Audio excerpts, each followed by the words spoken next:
মাহমুদুল্লাহ রিয়াদ এখন কি করবে দেখা যাক। ও ক্যাচ হয়ে গেছে, মাহমুদুল্লাহ রিয়াদ ক্যাচ হয়ে গেছে, আউট হয়ে গেছে। এখন আমাদের তামিম ইকবাল কি করতে পারে দেখতে। একটা ফোর মেরেছে তামিম ইকবাল, একটা ফোর মেরেছে। বাস তামিম। মুশফিকুর রহমান মনে হচ্ছে ফোর মারবে। মুশফিকুর রহমানও ফোর। দেখা যাক এবার মুশফিকুর রহমান কি হয়, সম্ভবত আউট হয়ে যেতে পারে। No no, four four four.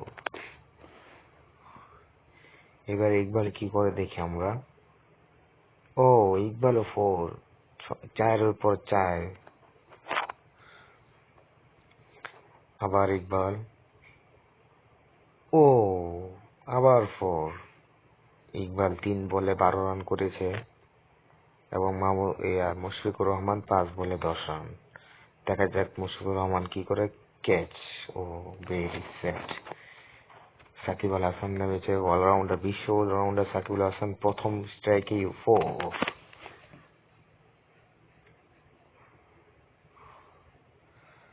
আবার সাকিব আল হাসান ব্যাটিং এ আছে, দেখা যাক কি করে। তৃতীয় স্ট্রাইকেও ফোর। এটা কি বলে, বিশ্ব অলরাউন্ডার সাকিব আল হাসান।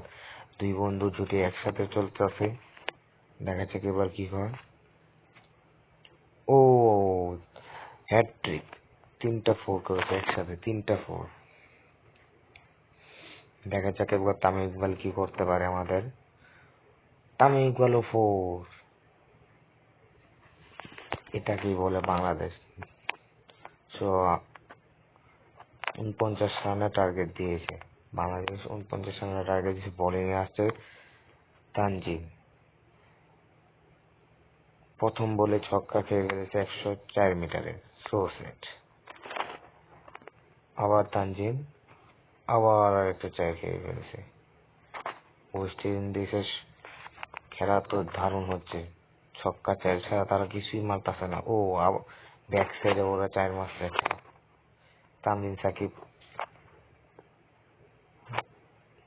শরীফুল ইসলাম বল করছে, শরীফুল ইসলামের ফার্স্ট বলেই খেয়ে গেছে। শরীফুল ইসলাম 2 উইকেট নিয়েছে তাদের থেকে, 7 রান হয়ে গেছে। শরীফুল ইসলাম 4 বলে একটা ক্যাচ হয়ে গেছে। এই তো শরীফুল ইসলাম আন্ডারে একটা আউট হয়ে গেল গা।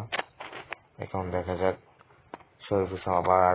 বোল্ড, 2 বলে বোল্ড। প্রথম বলে আউট, এরপরে বলে ক্যাচ আউট, এরপরে বলে ক্লিন বোল্ড হয়ে গেছে। এরপরে দেখা যায় হাসান মাহমুদ কি করে। প্রথম বলে এসে 102 মিটারের একটা ছক্কা খেয়ে ফেলেছে। দেখা যাক দ্বিতীয় বলে হাসান মাহমুদ কি করতে পারে। দ্বিতীয় বলে ছক্কা। দেখা যাক তার তৃতীয় বল কি হয়।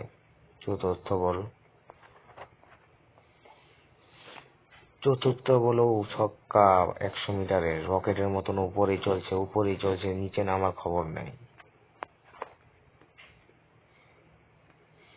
দেখা যাক লাস্ট বলেও ছক্কা, 106 মিটারের একটা ছক্কা খেয়ে ফেলেছে।